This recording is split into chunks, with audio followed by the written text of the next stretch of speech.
golle moƴƴuɗe jogiten fulɓe TV télévision nga gondeten golle fulɓe TV laatake golle moƴƴuɗe jogiten fulɓe TV télévision nga gondeten. Assalamu alaikum musidɓe am fulɓe, min salmini on fulɓe TV ko min musidɗo on Khadijatou Diallo. Min anditina on meɗen Basse Mansa Diane ɗo yaade hen e tabital Fulago e fina tawa maɓɓe 2026 hikka ɗo ɗum noon ɓa ko Basse ɗum waɗa inchallah o yiɓe immini délégation jeno horejo Sidi Déme yaade hen e hoɓɓe makko tedduɓe iwruɓe e leyɗe jeeɗiɗi fayda Togo, Burkina Faso, Nigeria, Ghana, Guinée Bissau, leyɗe jeeɗiɗi fayda fotti ɗon fi hawtudugol maɓɓe o fina tawa maɓɓe hikka ɗo ɗum noon ɓa ko URR governor woni jatigi maɓɓe ɓe tawi ɓe waɗu délégation ɓe yaha ɓe hiwrodira e makko jokke men ten min addana on kon ɗum feƴƴi ɓaɓe ɓe yewti ha ɓe gayni min yewtidi hen e ministre kippuɗo fi demal ngal Demba Sabally min yewtidi hen kadi e horejo on tigui e hoore mum woni Alhaji Sidi Déme mi yewtidi kadi e debbo mo annduɗa kañum kadi darde makko no kelɗi e nder tabital Fulago wadi Fatimata Ba Diawo jokke men tan min addana on ɗi yewtereji ɗon haray miɗo yetta noon team Fulɓe TV on fof woni hoore mum Samba Gueladio Mballo ha France mandaɗa kanko tambiti min yijitani noon team momi yaaduno on woni Abdoulaye Mballo, Mamadou Salou Diallo, DJ Yero, Mamadou Aliou haray ko min musidɗo on Khadijatou Diallo jokke men tan. Golle Fulɓe TV laatake golle moƴƴuɗe jogiten Fulɓe TV télévision nga gondeten golle Fulɓe TV laatake golle moƴƴuɗe jogiten Fulɓe TV télévision nga gondeten.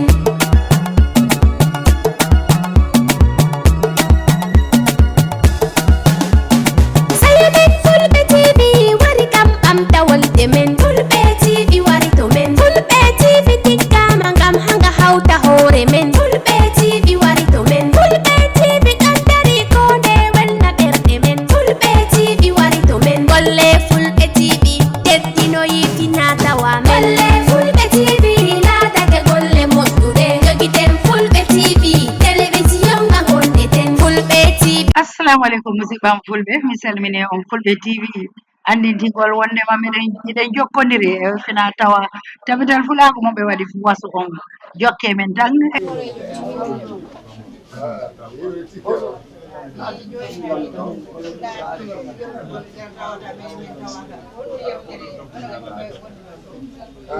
ko minen e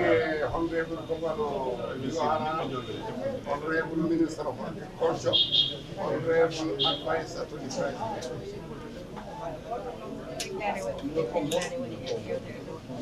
Yewtere nde ko yewtere jokkere ɗam yettinande ɓe hoɓɓe yewɓe leyɗele goɗɗe ɓe ara ɓe hiwrodira e maɓɓe ɓay ko hannde ɗo ko Samba Ba woni jaatige fof ɗo ari ko ko kanko woni jaatigaɓe min ara ɓe hiwrodira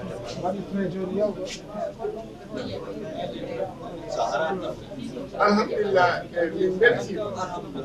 sabu lamɗo o koye nder tabital Fulago o tawa te omo nanngirani hen tablage e ɓureɗi leñol ngol te minen nanngodire mum kala komin jahata min pamodire muɗum sengo tabital Fulago e ko yimɓe fuɗɓe wonɓe tabital Fulago rek dega dega ɓe fuɗɓe beltimi ko députéji meɗen ɗiɗo kala nde tabital Fulago immire miñande deyaji omo Seydou Mballo en ɓe miñen to place yimɓe ɓe gara ɓe tamana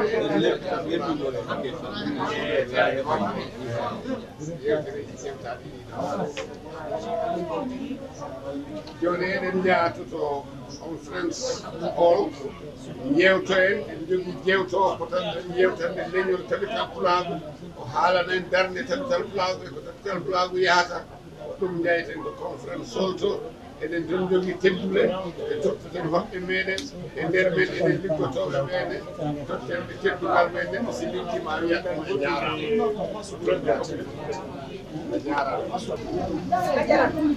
hono yewta hikka préparation ɓurati ina tawa o baɗe machallah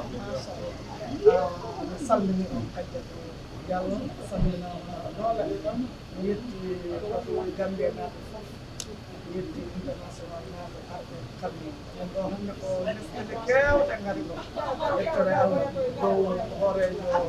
yeesoyaji Sidi Alhaji Sidi Debbo mi salmini ɗum no feewi ɗo ko yettere Allah machallah min beltima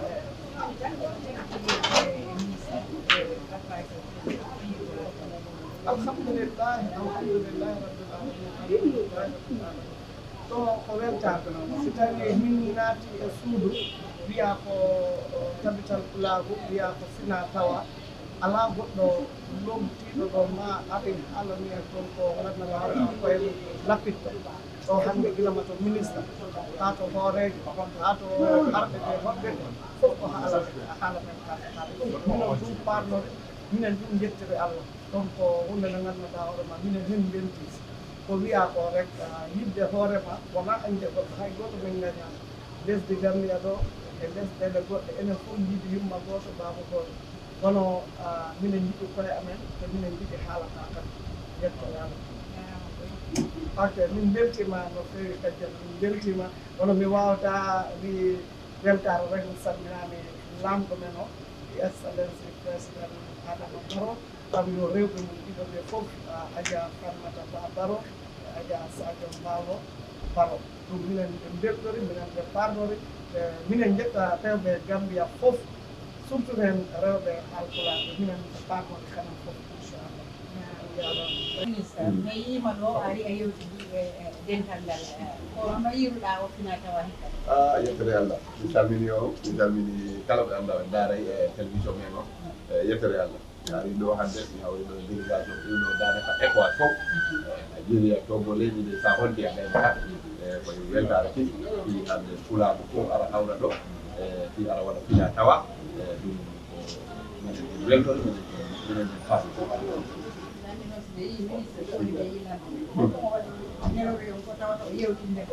alhamdulillah président ko yeefimi ko ɗum woni min ara min tawe jama o min waajoɓe kadi ɗum woni unity e leydi ɗi fof wona gotum e kadi min haɓita jaam e leydi o laamu ko yiɗi e leydi makko priorité ko wonde jaam ko ɗum ɗon waaji men min jooɗo min gaajo minen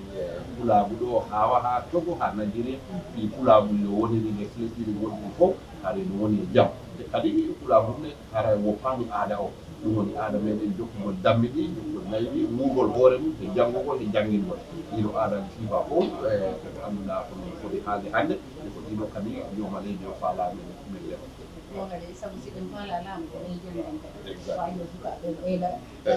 needi ni taw koye needi tan ko woni o heɓoto donc gonga ma needi on si yeeyi tan fof yahay te no wiɗani si kadi en janngani en wata wonde goɗɗum ko tawa e gajade hannde siko men haali ɗum ɗo tan ɗum woni sukaɓe yoɓe janngu kadi yoɓe janngu mecce kadi te kadi sukaɓe yoɓe gom jogakol ko e maɓɓe ta e wuur e dow woɓɓe si ɗum ɗo waɗi tan en daɗay te kadi yo en suusu ɗaɓɓugol palaceji yo en bammodir kadi yo en wallodir kadi yo en yurmodir kadi to ɗum ɗon e gajade hewde tawede hande toon jarama ɓe haɗa mi weltide bisimilla jarama min foti weltade ɗo fi agriculture Gambia ɗo kamɓe fof woni délégation arɗo yewtidugol e yeɗo yurɓe leyɗe goɗɗe weltanoɓe arɗon e o fina tawa 2026 wanduɗa base Mansa Diagne oɗon jarama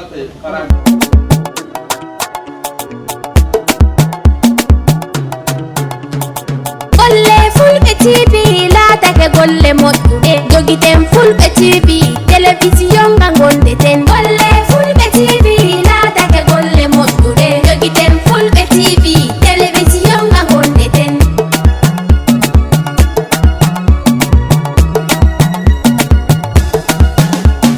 sayiden Fulɓe TV wari kam ɓamtawolde men Fulɓe TV wari to men Fulɓe TV tikkama ngam hanga hawta hoore men